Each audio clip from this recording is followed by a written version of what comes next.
I'm sorry, girl, but I cannot back her on that. What's up, guys, and welcome back to my channel. And if you're new here, then welcome to our little corner of the internet. Today we're watching a video titled How I See the USA as a European After 6 Months, and this is from the channel Eva Zu Beck. One of you guys actually brought me to this channel, sending me one of her videos to watch on my own time, and I did. And I've just found her channel very interesting, and then I saw this and I was like, wait, this is the perfect video to react to, since, you know, I am so curious about going to America. Let's see how she feeling about it. Let's see. I feel like I need to preface all of this by just saying that this is not a political video at all. It's just my impressions, my views, my opinions, nothing too serious. Best drivers and worst all-way crossroads. I am not surprised that a lot of people don't have passports in the US. I literally got kicked out of a Starbucks. Would I ever live in the United States? All right. Girl, what did you do to get kicked out of Starbucks? Let's get started. So I'm Eva and I'm a travel YouTuber, as many of you might know. I've traveled to, I don't know how many because I don't really count, but 70 plus countries. And I am as European as it gets, in the sense that I was born in Poland, I grew up in England, but I lived in a whole bunch of different European countries. Italy, Germany, Belgium, Poland, England. Recently, I wrapped up a 6-month trip of the United States, where I traveled all across the country. You know, the United States is such an interesting place. Some people love it, some people hate it. So in this video, I want to give you a little bit of a dose of how a European might perceive the US. First of all, cultural shocks. So you see, you know, back home in Europe, we are all brought up with, you know, Americanized culture of some kind. But it's only when you get to the United States that you realize how different some things are. So for starters, everybody smiles at you in the US, and people give you random compliments on the street. Like I think this is something that I have heard before as well, but it's kind of like I don't think I know the magnitude of it until I come there, you know? It's kind of like, for now, it's kind of like, oh nice, like people smile at you when you walk on the street. But when I come there, and if actually people, like everybody would smile at me at the street, that would be so weird. Like not in a bad way, in the best way ever, but you know, it would be super different. You're walking down the street and someone would just like shout out from the other side of the street, like, nice tattoo, man, or like, I love your hair, or like, I love your necklace. People are so nice. I love that about the US. Another cultural shock that I experienced. I love that. I like that a lot. I wish it was like that here as well. Are the cars. All the infrastructure is centered around cars. So, you know, in Europe, it would be really easy to like take a bus or a train somewhere. In the US, it's like you got a pickup truck or you have nothing at all. You take your pickup truck, even though you're not hauling anything, most likely in your pickup truck, and like you go to a drive-through restaurant, drive-through cafe, drive-through shop, drive-through ATM. I swear. I wish we had this here as well. I mean, drive-through everything, I'm a fan.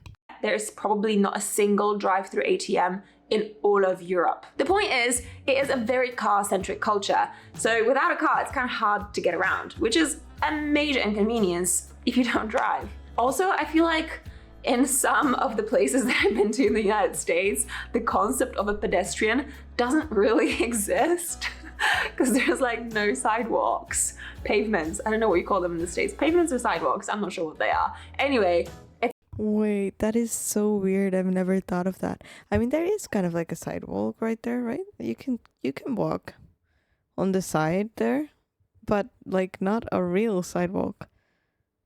Is this like a, what is that? Is that like a highway, or are there just streets with no sidewalks? It's like they are the least important thing on the road, which is kind of sad because, you know, I like walking. Another cultural shock that I encountered was whenever I went to restaurants. What is up with the waiter just literally taking your card and then taking it somewhere? I don't know where they took it. Are they like taking it to steal my data? Are they like, where did they take my card? You know, in Europe, every single time the waiter would come over with the little card reader machine and you would like put in your PIN, you know, right there at your table. In the United States, they take your card away from you. And then there's the tipping culture. In the United That is a little bit odd, but I guess if it's normal there, then, you know, you would just get used to it. But here, if someone takes you, if you come to Europe and someone takes your card, no good. No, no bueno. Don't let them do that. States, you know, you go to get a coffee, it costs like $4, $5, whatever, and then you're taking it away, but you're still expected to give a tip. And it's not just any tip, it's like 20%. 25%. Those are like the little options that they give you on the little iPad. You know, and if you tap like 10% or 15%, that means you're cheap. And that just makes you feel really terrible, like an awful human being. So you end up tipping 25%. We don't have that in Europe. In some countries in Europe, you don't even tip because I guess waiters are paid an appropriate living wage, so they don't actually need to rely on tips, unlike in the US. In some countries in Europe, you do tip a little bit, like 10%. I've said this in another video, but here in Spain, at least, I don't think waitresses are very well paid. I remember working as one. I was getting maybe $6 an hour, ish. So not very good. But not an obligation to tip. Like if someone didn't tip, I wouldn't take it personal. But personally, if I do have the means to, I love to tip, because, you know, being a waitress, for example, that's hard work. Like in the US. In some countries in Europe, you do tip a little bit, like 10% maybe, if the service is really excellent, but in a lot of places, you just wouldn't. So that was a really interesting difference. Not only are the prices in the United States generally higher, but you also have to add that extra for tipping. Also, sales tax. Like, again, you go to a supermarket, it says one price, but you end up paying something completely different. What's up with that? And then there's like a couple of really small things that at first you don't even notice until you get it really wrong, and then you learn very quickly. So date formats. In the States, they put the month ahead of the day. How does that make any sense? Surely you should go from like smallest to biggest, right? Day, month, year. In the US, it's month, day, year. I'm sorry. It's just simply wrong. That's true, yeah. Sometimes I get confused by that when, you know, when I see it like in that way. It's a bit weird. And Fahrenheit. Don't even get me started on Fahrenheit, on pounds, on feet, and inches. There is a whole video of me that some of you guys probably have seen of me raging about Fahrenheit. I was so annoyed because I didn't understand. Okay, I grew up in the UK, so I am familiar with some of those units, but Fahrenheit, just so confusing. So like 0 is the point just before freezing. So anything below 0 that is freezing should just be minus, right? But in Fahrenheit, somehow it's like 20 Fahrenheit is freezing. I don't even know. Spent 6 months there, did not learn a thing. Yeah, I think Celsius is so much easier. It's just 0 is already like freezing cold, right? Anything under 0, below 0, freezing. Over 0, not freezing. It's like after 20, it's a good day out. It's a good day outside. After 30, you're going to burn outside. Below 20, like minus 20, you're probably going to have hypothermia. Below 30, you're dead. It's easy. All right, let's move on to some of the differences between the United States and Europe. So I drove all across the United States, right? Like kind of twice, like all the way from Texas to Alaska and then all the way from Alaska to Southern California. And one thing that really struck me is the driving. So first of all, in the US, it's pretty common not to know how to drive, you know, stick shift, like manual. In Europe, that's basically how you learn. Everybody drives manual, and people do have automatic transmission cars, but like you can drive both, right? Whereas in the States, it's mostly automatic transmission, which is kind of funny to me. So I felt like people gave me extra props for like being able to drive manual, whereas I'm just like, well, it's nothing special. Everybody does it back home, you know? Then there's the road. I've heard this too. I think someone in the comments said like, you drive manual? Yeah, I do drive manual, and I find it better for me than, well, I don't know, because I've never had an electric car or like an automatic one, but I just couldn't imagine myself with one. So road rules, things that I just didn't know before coming to the United States. For example, in the US, even when the traffic lights are red, you can still make a right turn, right? In Europe, that is not the case at all. If the light is red, it is red for a reason. You have to stay there. Stop. Unless there's a little like green arrow like pointing to the right. Otherwise, you're standing there and waiting until it turns green. I can't tell you how many cars have like literally just sat there behind me waiting for me to make a right turn before I realized that I was actually allowed to do it. But they would just, sit there and like honk at me and I'll be like, what's your problem? It's red. And then my favorite thing about driving in the United States, all-way crossroads. You know the crossroads with like the like red stop sign and then that says like 4-way or all-way? I still don't know what the difference is, but what it is, and this is mind-blowing, you drive up to this crossroad and then the first person that got to the crossroad has priority. So there's 4 directions, right? And then there's 4 people competing for priority. So you gotta sit there in your car while driving and like calculate, okay, that guy was first, that woman was second. I actually prefer that over how we have it here. I don't know how to explain it, but still, this sounds easier. Okay, that guy was first, that woman was second, then that guy, and then I'm fourth. And then there's more cars coming. So it's super confusing. Like it's like a big mental workout. I am not kidding you. I used to find this so confusing. And like, I just didn't even know that was the rule. So it took me a little while to kind of figure that out with the help of a friend. I would just like literally stand there and like wait for people to go because I had no idea what the hell was going on there. In Europe, the person that's on the right always has priority. That's it. So you don't really have to think about it very much. Oh yeah, true. In the cross sections where there's no signs. Another big difference between Europe and the United States is the sheer distance of everything. So back home, you'd like drive to the next city and you'd be like, yeah, I'm like 3 hours away, I'm like 200 kilometers away, whatever. In the US, like people don't even talk about driving in terms of hours. They're like, yeah, it's a 2-day drive. A 2-day drive? Like in Europe, that is literally like the other end of the continent. In the US, you're just like driving from one state to the next. That is so crazy. No, I have some family in northern Spain and it takes maybe 11 to 12 hours for me to get from here to there. And I haven't even gone because it's such a long way there. And I've heard this too in my comments, like people are just used to driving the longest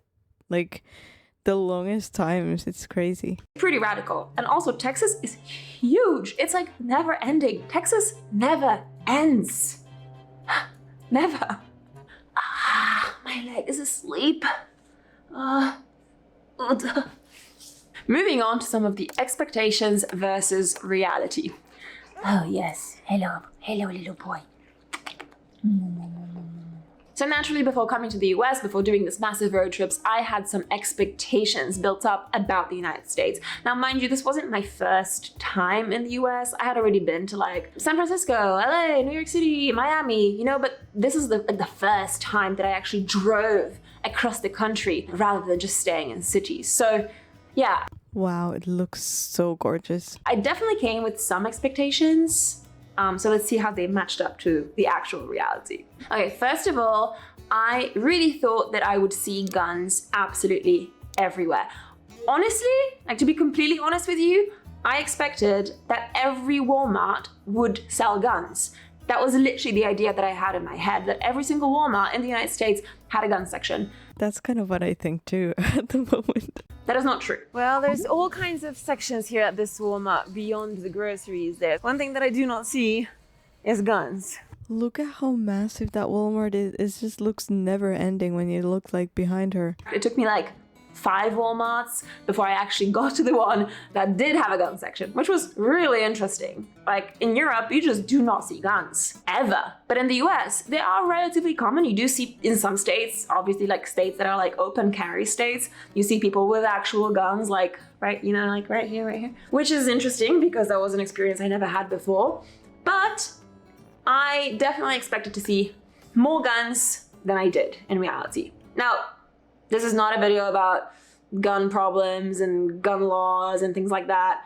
I'm sure we all have our opinions. The fact is that I just expected to see many more gun shops everywhere that I went, and I did. One thing that I don't know if this depends on the state as well a little bit, but I'm kind of like with her on that. I kind of expect to see, I mean, I don't expect to see guns like in on every person everywhere, but you know, I expect to see some, like, but I think I might expect to see more than what I will see probably. I was And like I said, I would love to go to a gun range when I come there. That would be so much fun to try. kind of worried about. I expected everybody to always talk politics. Because again, you know, politics is such a big, contentious, polarizing subject, not just in the US right now, but all around the world. So I was really worried that I would come to the US and I would have to have political conversations with people. And that fortunately didn't happen. I mean, the funny thing is that if you're from the States, the way that you have a conversation is telling of your political stance. The way that you joke about gun laws, or even just like looking at fences, you know, with like Trump 2024 or Biden something. There is so much politics all around the US and like I think in the like psyche as well, in the American psyche. But luckily, I think as a foreigner, you get the privilege of not having to talk about politics. And I feel like people do see you as a bit of an alien in some way, that they just kind of spare you the political discourse, which is great. I'm honestly not there. I'm not there to talk about politics. I also expect... I mean, I find it very interesting to hear everyone's opinions. You know, I wouldn't mind talking about it, but also as like someone who comes from Europe, you know, it's not really our politics, you know? So it kind of makes sense that, like, you know, she wouldn't get asked about it because, you know. But okay.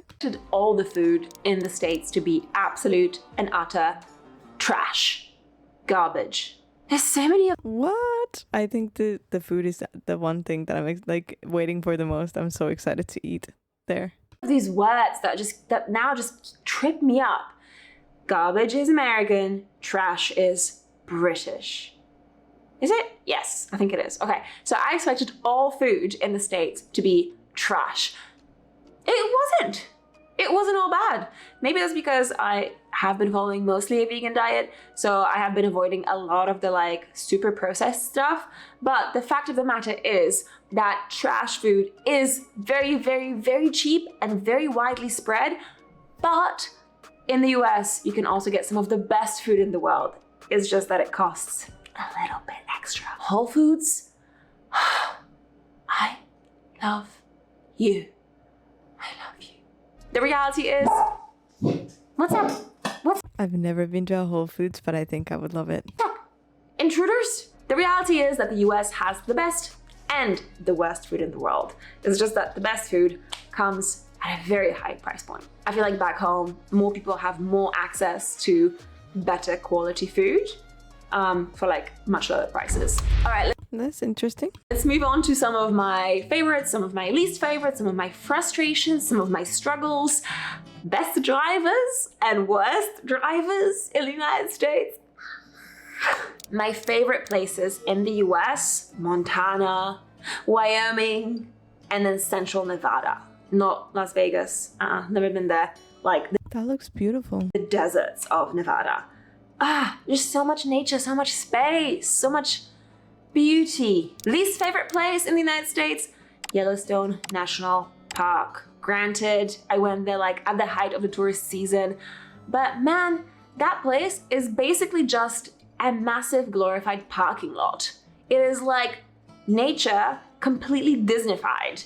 And you know, okay, it's great. It's probably more I was I was not expecting that at all. widely accessible to a lot more people, but I just feel like it just lost its charm. So I might give it another shot in the future, but I wasn't wowed.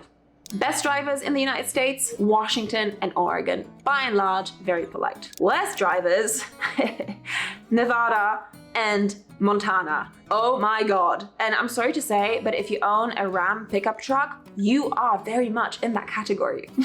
I don't know, as a European, I don't know what country she's from, but in Spain, I don't think nothing would shock me in America. Like, not you can drive however you want, and I'll think that you're the best driver on earth.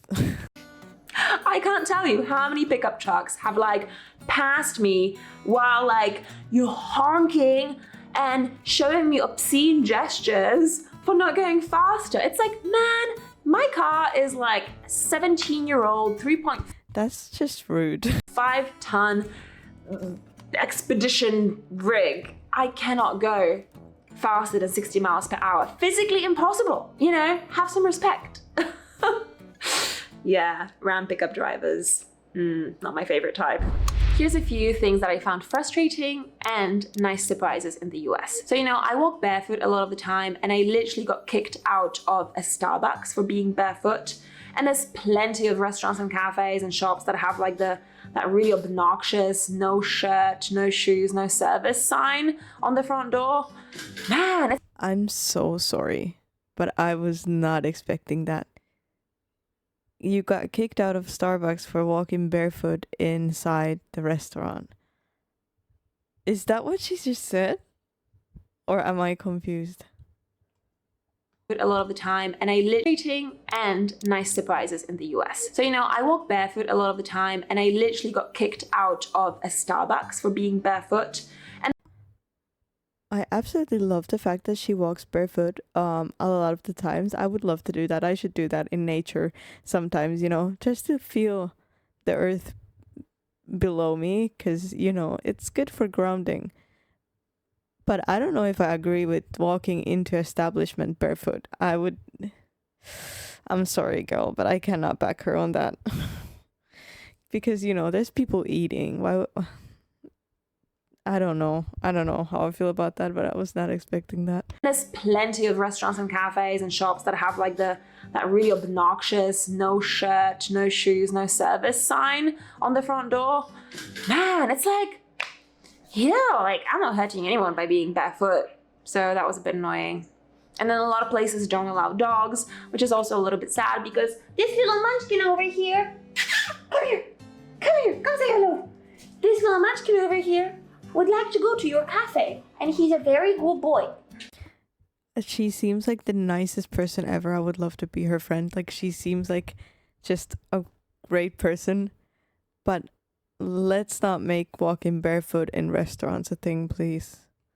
And also, you know, there's like, I don't know. I did not like that. I'm sorry. I love her, and I love the dog as well, and I think it would be nice if there were more places where you could take your dog. It doesn't necessarily have to be everywhere, but that shocked me a little bit, honestly. I just can't imagine like walking into a cafe barefoot. I know she's not hurting anyone, but it's just the fact that imagine how dirty the floor is, first of all, for you to be walking barefoot. Like, and second of all, there's food around. Like, no. Okay, moving on. He's a very good boy, right? Just look at his face. You're very good. Okay, here are some of the nice surprises that I had when visiting the US. So by and large, I found people in the US to be really, really, really lovely. Very friendly, really polite, you know, very welcoming and hospitable. Another really pleasant surprise, and this was probably my favorite thing about the US, was the sheer diversity of the country. I mean, there's just so much to see. And I could pretty much wild camp in all of these amazing places in my 4x4 rig. I would imagine that if you're in like a giant RVs, what the hell? We don't even have those in Europe. RVs. That's definitely another culture shock. Anyway, I can imagine that if you're in a giant RV, that wouldn't be the case, but in my little truck, I had access to so many beautiful places, and that was just awesome. So, you know, back home in Europe, people sometimes make fun of Americans, you know, saying that, oh, they're Americans, they're not very cultured, they're not very well traveled. But you know what? I completely get it now. Like, I get it why most Americans don't even have a passport. Because everything is so far away. You know, in Europe, we have this amazing privilege that we can literally hop on a train. Oh yeah, like as in everything's so far away in the same country. Yeah, I mean, after I've seen so many videos about different states, I get it too. I mean, it's like different countries in one country.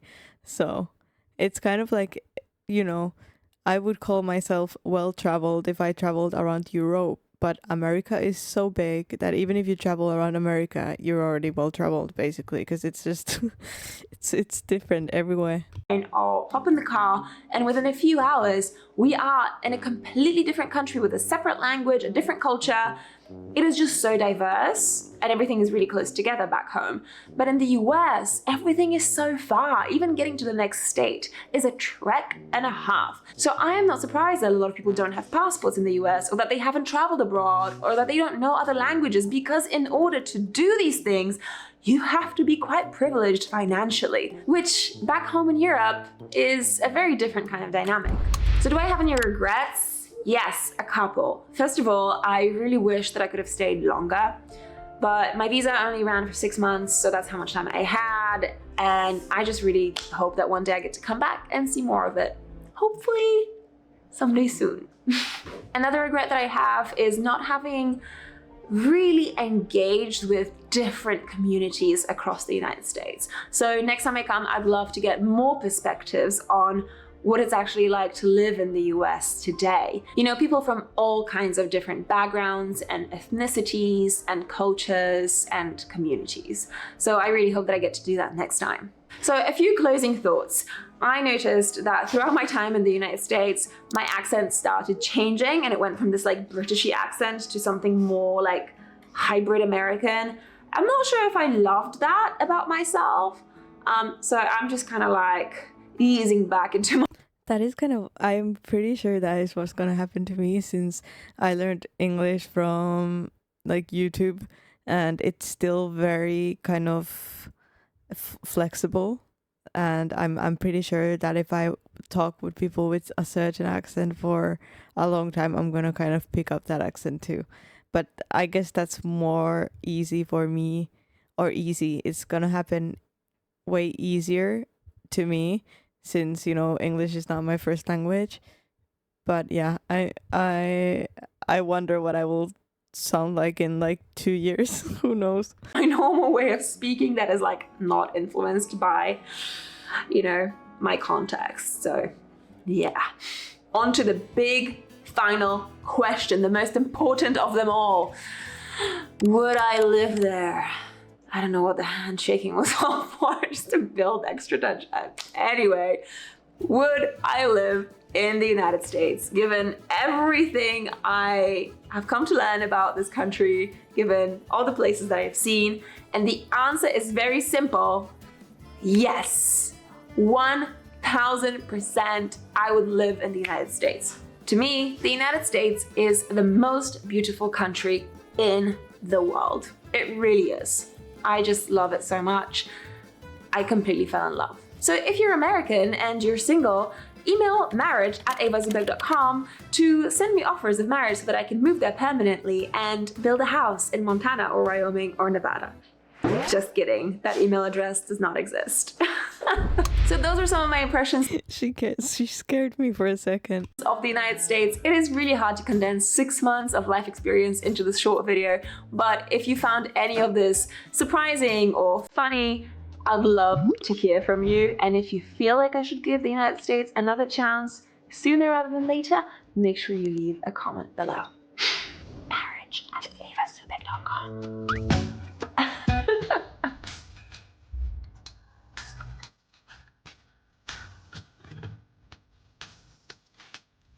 She seems like the nicest person ever, honestly. Very, very cute. I really like her. But yeah, I think this was such a good video to watch, because she really gave in her perspective, and there were things that I haven't even heard of before. Like, I haven't thought of the like driving like the, you know, the, what is it called? Four ways? Is that what you guys call them? Four ways? I haven't thought about that ever. But yeah, this just made me want to go there so much more. I mean, look at these views. Look at that. That looks incredible. That looks otherworldly. Either way, thank you guys for joining me for this video. I hope you liked it. Please leave your thoughts in the comments below. Leave a like, subscribe, And I'll see you guys in the next one. Bye. Oh my god, I really want to go to America.